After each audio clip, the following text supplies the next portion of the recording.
자, 우리 교재 783페이지요. 환매와 재매매 예약 이 부분을 볼게요. 자, 환매 먼저 볼게요. 환매. 자, 환매는 거기 590조 조문이 있죠. 매도인이 매매 계약과 동시에, 이 동시에라는 단어가 대단히 중요합니다. 반드시 동시에라는 단어가 들어가야 됩니다. 동시에 환매할 권리를 보류한 때는 이 환매권이라고 그래요. 되사오는 권리입니다. 되사올 수 있는 권리. 매도인이 환매할 권리를 보류한다는 것은 매도인에게 남겨둔다는 것이에요.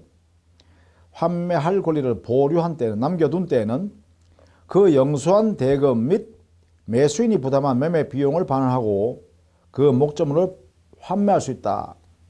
그러니까 대금과 매수인이 부담한 매매 비용을 다 돌려주고 되사올 수 있다. 2항 전항의 환매 대금에 관하여 특별한 약정이니까 특약이죠. 특별한 약정인 특약이 있으면 그 규정해야 한다. 그러면 여기 대금에 관한 내용은 임의 규정이다. 그죠? 당사자가 약정을 하면 그것이 우선한다. 3항 전 2항의 경우에 목적물의 과실과 대금의 이자는 특별한 약정이 없으면 이를 상계한 것으로 본다. 상계로 간주해버리죠. 즉 돌려받고 돌려주지 않는다 이 말이죠. 서로 간에. 자, 그러면 환매라는 것은 기본적으로 이런 모습입니다. 한 모습을 이렇게 한번 그려보세요. 환매는 가로한 사람이 이 건물을 을한테 이게 10억 정도 가는 것을 가치가 10억 정도 되는데 갑이 현재 한 7억이 정도 필요한 사람이라서 7억을 당장 어디 융통할 수 없으니까 10억짜리 건물을 한 3년만 다른 사람한테 팔아서 소유권 넘겨줬다가 3년 뒤에 다시 그 소유권을 되찾아올 생각을 가지고 이렇게 자 이런 조건으로 살 사람 했으면 마치 을이요. 한 3년쯤 뒤에 돈을 다시 돌려받아 가지고 자기가 사업을 해야겠다. 그동안에 건물을 사서 자기가 월세 받아 먹어야겠다. 뭐 이렇게 할 수도 있죠. 그래서 둘이가 이렇게 매매계약을 시작했어요. 이렇게. 자, 이렇게 매매계약 하면서 동시에 얘기해요. 갑은 소유권을 다시 되사올 내용 해야죠. 즉, 3년 내에, 3년 후에, 대금을 얼마 줄 테니까 내한테 대서 팔아라. 이걸 우리 뭐예요? 대팔아라, 대산다. 이게 환매 약정을 이렇게 하는 거예요.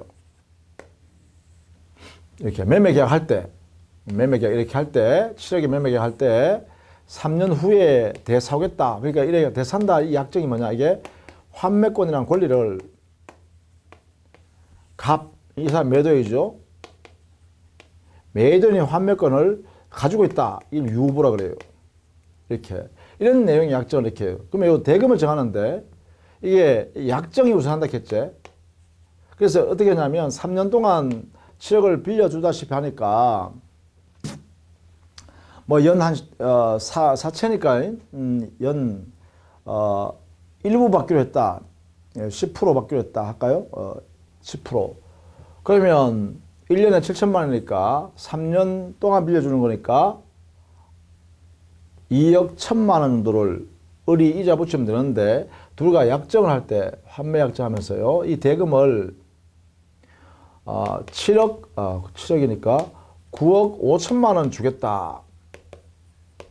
갑이 을로부터 이 소유권을 되사올 때는 9억 5천만 원 줄게 라고 대금을 약정했어. 이렇게 이걸로 뭐냐 되사올 때 필요한 대금이다. 그죠? 그래서 환매 대금 이렇게 되겠죠?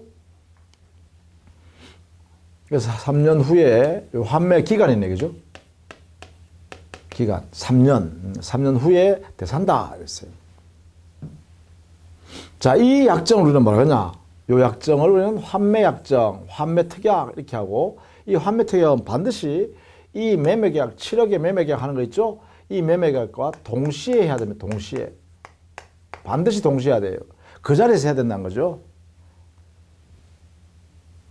자, 그런 다음에 이제 이렇게 하겠죠. 여기에 있는 갑의 소유권을 이렇게 한테 소유권 이전 등기해주고, 그 다음에 건물을 이렇게 넘겨주고, 7억 원 이렇게 받고, 되겠죠. 그래서 을이 이제 소유자로서 이제 이 건물을 뭐 임대 놓기도 하고 이렇게 하겠죠.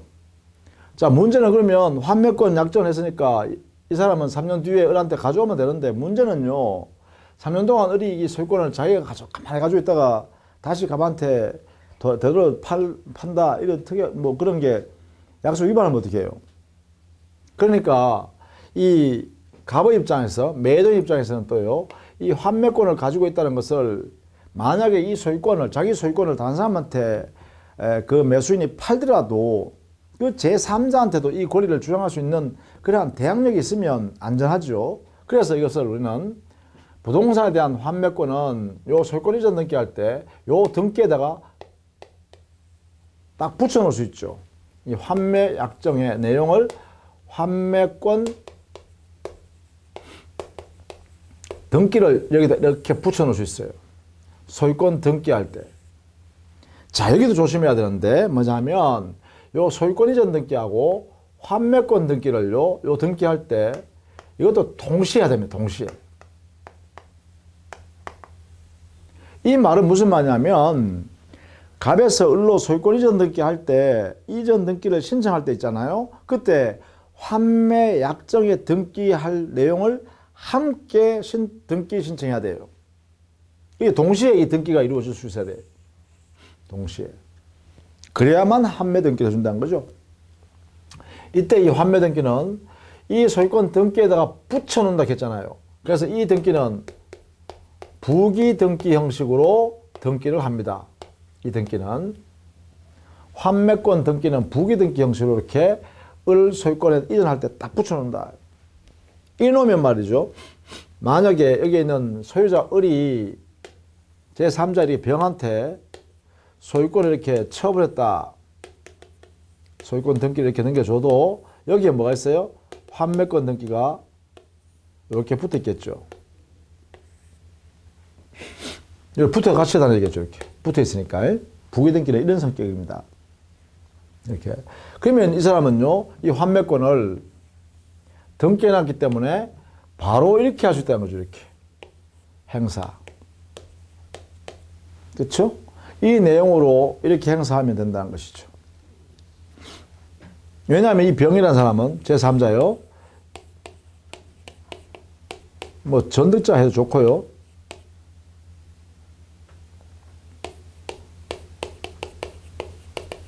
그죠? 이 사람은 이 소유권 등기에 이 등기가 있다는 걸 알고 가져왔죠? 이렇게, 그죠? 그러니까 당연히 이 사람은, 아, 요 3년 내에 요 소유권은 저기 갑이 가져가겠구나. 3년 뒤에는. 그래, 알고 산다는 거죠. 그래서 직접 행사해도 된다. 직접 행사, 이렇게. 이해 되겠죠? 이렇게.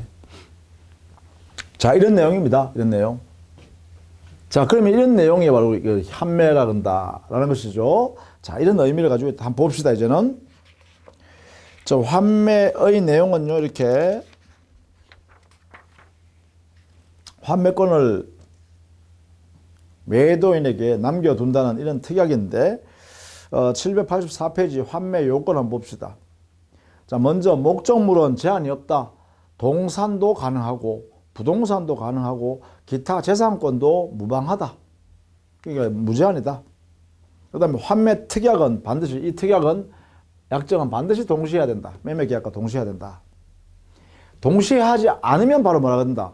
그 이후에 매매 계약을 하고 난 뒤에 별도로 약정을 해버리면 그것은 환매 약정이 아니고 재매매 예약 정도가 된다. 그죠? 그러니까 동시에 하지 않으면 이 내용은 재매매 예약이다. 이런 이야기입니다. 의미가요. 이때요, 이 환매 특약은 보다시피요, 환매 특약은 매매 계약이라는 이 주된 계약에 붙여서 하는 거죠. 그래서 환매 약정은 당연히 종된 계약이죠. 여기에 붙어 있는 거다. 이 말이죠. 붙어 있는 거다. 자, 환매 대금은 당사자 약정하는 것이 우선하고요. 약정이 없다면 이 7억 원 하고 매매 대금인 종전에 7억 원 하고 매수인이 이 매매 계약 당시에 들어갔던 모든 비용 합친 금액으로 환매 대금으로 정한다. 이렇게 돼 있죠. 그리고 환매 기간은, 자, 이 환매 기간은 좀 알아두셔야겠는데, 이것도 민법에 규정을 뒀어요. 여기에. 환매 기간은요, 부동산에 관한 환매일 때는 5년을 넘지 못한다. 이렇고요. 동산을 환매할 때는 3년을 넘지 못한다. 이렇게 놨어요. 이렇게. 이때 이 3년, 5년, 이것은요, 제척기간으로서 가행규정입니다. 가행규정이에요. 따라서 이거보다 단축할 수 없습니다. 이거보다 연장할 수 없습니다. 죄송합니다. 연장할 수 없습니다.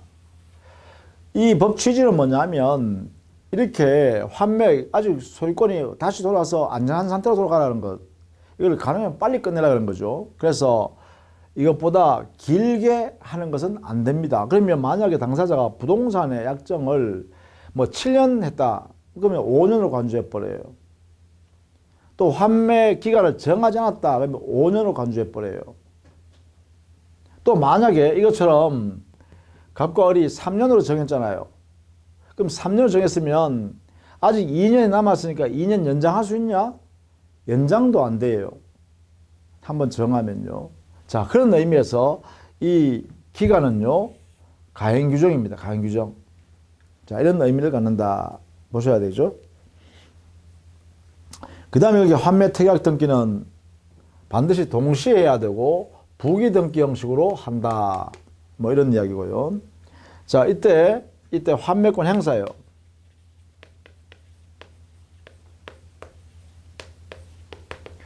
행사는 먼저 이 환매권의 성질을 좀 설명할게요. 이것은 일방적으로 법률관계를 형성시켜버리는 형성권입니다. 그리고 소유권을 가져오는, 재산권을 가져오는 내용의 권리이기 때문에 이것은 재산권의 성질을 갖게 되고, 그리고 재산권의 성질이 있으니까 뭐 환매권 자체가 양도나 상속이 가능합니다. 이런 내용이 됩니다. 그러면 환매권 제척기간이 뭐예요? 바로 이거다 거죠. 형성권의 제척기간은 3년, 5년, 부동산, 동산 이렇죠. 자, 이렇게 됩니다. 자, 그러면 행사 어떻게 하냐? 이것은요, 상대방에 대한 의사표시라는 단도행위입니다. 그러니까 의사표시를 하면 되죠. 일방적 의사표시하면 되는데, 자, 행사할 때 일정한 제한을 받습니다. 그게 뭐냐면, 첫째, 환매 기간 내에 반드시 해야 됩니다. 그 다음 두 번째, 환매 대금을 현실적으로 제공하면서 해야 됩니다. 제공하면서 환매한다라는 의사표시를 명시적으로든 묵시적으로든 표시해야 됩니다. 이 전제가 반드시 필요하다. 요 세 가지요. 그리고 행사의 상대방, 의사표시는 상대방이 의사표시를 했잖아요. 그 상대방은 누구냐? 만약에 여기에 있는 매수인이 다른 제3자한테 양도하지 않았다면 당연히 매수인한테 하면 되죠. 근데 만약에 제3자한테 이렇게 당연 목적물을 처분했을 때는, 그죠? 제3자한테 직접 행사할 수가 있다 했습니다. 직접. 그 상대방은 일단 제3자인 전득자 이렇게 되겠죠. 이렇게 행사하면 이 소유권 이전 등기를 갑이해 갈 수 있죠. 따라서 행사하면 환매가 이루어지기 때문에 환매권 행사는 여기에 환매권 행사의 효과는요, 매도인은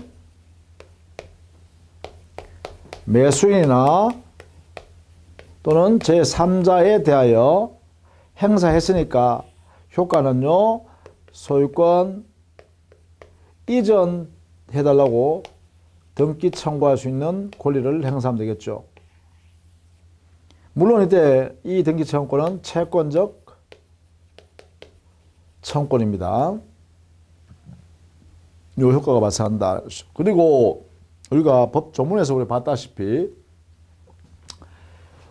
이 매수인이 이 목적물을 사용했다요. 이 과실을 취득하게 되는데 이 과실과 매도인은 돈 7억을 받았잖아요. 7억.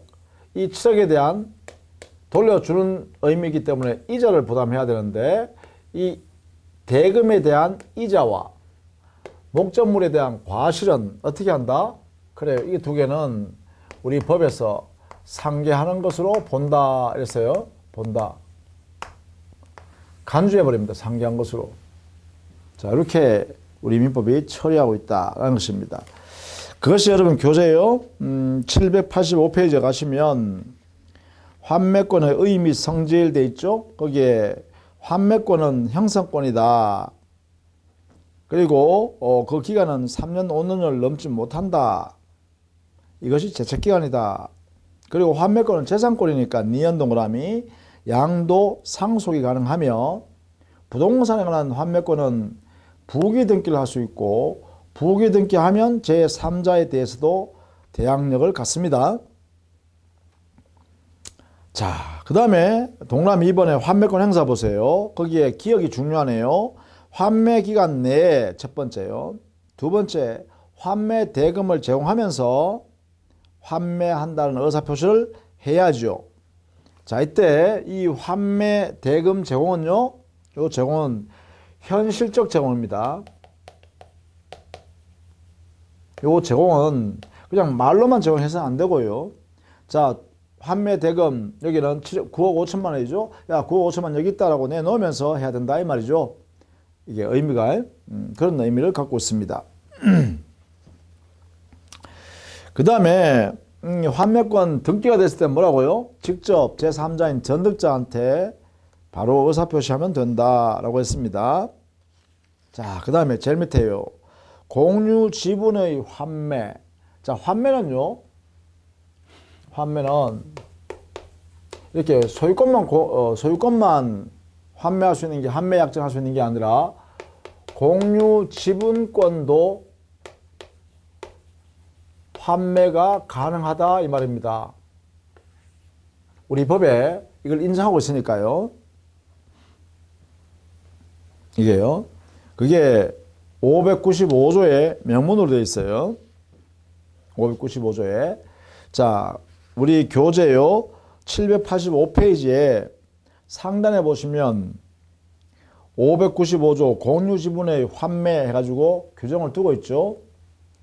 자, 이 의미는 뭐냐면 당해 부동산의 공유 지분을 환매했다 할 때 만약에 환매권 행사하기 전에 공유자 사이에 있어서 공유물 자체가 분할되었다고 해보세요.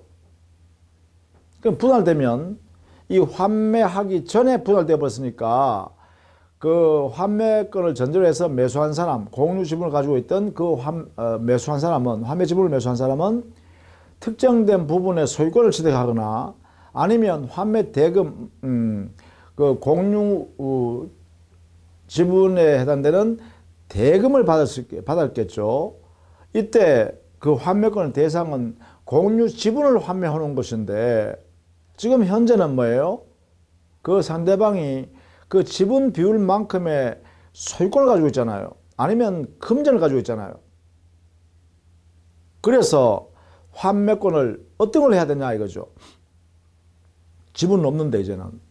여기에 대해서 우리 민법이 규정을 특별 규정을 둔 거예요. 이게. 즉 공유 지분이 환매하기 전에 분할됐을 때는 그 지분 비율로 취득한 권리를 환매한다. 또 만약에 대금을 받았다 또는 받을 것이다 라고 하면 그 대금을 환매한다. 이렇게 하는 거예요. 그래서 여기 보시면 이 났네요. 자, 두 번째 줄에 있어요. 법조문 595조의 두 번째 줄에 매도인은 이게 환매권자죠. 매도인인 환매권자는 매수인이 받은 또는 받을 부분이나 대금에 대하여 환매권을 행사할 수 있다 이랬죠. 그래서 지분을 이제 공유 지분 자체가 분할됐으니까 공유 지분이 없잖아요. 그래서 결국은 그 매수인이 취득한 부분의 소유권을 환매한다. 뭐 이런 이야기죠. 자, 다만 이때 매수인은요, 환매하기 전에, 매도인이 환매하기 전에 이 공유물이 분할될 지금 처지에 놓였다라고 하면 그 매수인은 매도인한테 그 내용을 통지해 줘야 합니다. 미리.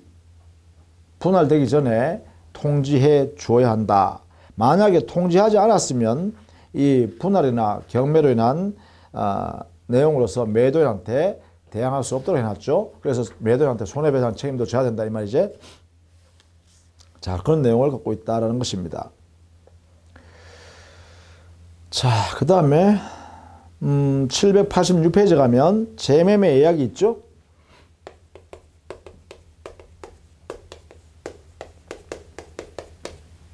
이 재매매 예약은 첫 번째 민법에는 규정이 없다 그죠?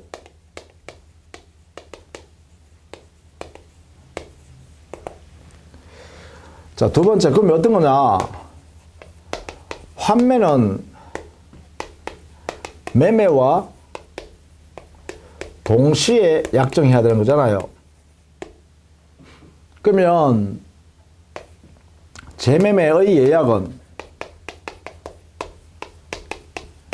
매매와 동시에 하는 것은 아니에요. 매매와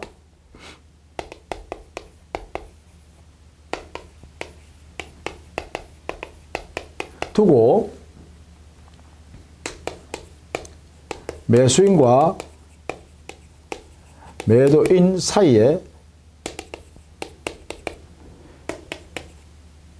두 번째 매매입니다. 매매, 재매매.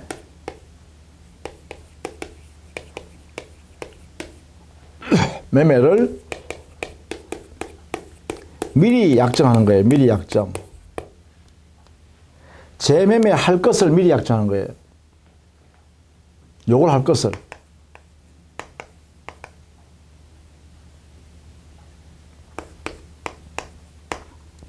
재매매 할 것을 미리 약정하는 거예요. 그러니까 이런 거죠. 갑과 을이 저 사례에서 본다면 이 건물을, 갑 소유 건물을 이렇게 매매 계약하면서 예컨대 7억, 그래서 얘한테 소유권 넘겨줬습니다. 언제 했냐면 10월 15일 날. 그리고 나서 10월 16일 날 이 매도인이 매수인과 여기에 다시 매매하기로, 두 번째 매매하기로 미리 약속을 하는 거예요. 예약을 하는 거예요. 예약. 이렇게. 그럼 이 사람은 뭐가 되겠어요? 매수인이 되겠다 하는 것이고, 이 사람은 매도인이 되겠다 하는 거죠. 자, 매도인은 매수인이 되겠다 하는 것이고, 여기에 있는 매수인은 매도인이 되겠다 하면서 두 번째 매매, 그죠? 재매매, 두 번째 매매할 것을 미리 이렇게 미리 약정해 두는 것을 말합니다. 재매매를 할 것을 미리 약속하는 거야. 나중에 매매할 것을 미리 약속하는 거예요. 그래서 이게 동시성이 없죠. 동시성 없어요. 그래서 이 차이가 있다는 거죠. 차이가. 다만 때는요, 재매매 예약일 때는 예약 완결권을 가지게 되고, 이것은요, 가등기로 공시함으로써 제3자한테 대항할 수 있겠죠. 환매는 환매권을 부기등기한다 했잖아. 그죠? 부기등기. 그리고 동시에 하니까 소유권자 등기 할 때 동시에 접수해야 되잖아요. 그러면 예약 완결권의 가등기는요, 그러니까 매매 계약하고 난 뒤에, 소유권자 등기 다 하고 난 뒤에 할 수도 있다는 거죠. 이런 거죠. 그런 면에서 다른 점이다. 그 외에는요, 뭐 예약, 이 당사자가요, 자유롭게 그 내용을 약정해서 이렇게 조율을 할 수 있어요. 특별한 우리 민법상 제한 규정은 아무것도 없어요. 이게 아무런 제한이 없다는 거죠. 규정이 없으니까. 그래서 동시성이 있느냐 없느냐, 요 차이가 가장 크고, 그 다음 나머지는 그 예약의 내용은 당사자가 자유롭게 정할 수 있다. 아무런 제한을 두지 않는다. 다만 이 예야 왕위권은 제척기간 10년이 걸리겠죠. 아무 말이 없으면 제척기간 10년에 적용을 받는다. 이렇게 해석해 주면 되겠고, 그 두 개의 차이점은 787페이지에 이렇게 정리해 놨네요. 뭐 이 정도만 있고요. 나머지는 차이점이 사실은 없죠. 마음대로 정하면 되니까. 그렇죠? 그렇게 정리하시면 되겠습니다. 자, 다음 시간부터는요, 임대차 계약을 또 정리해야겠다. 그죠? 자, 수고 많으셨습니다.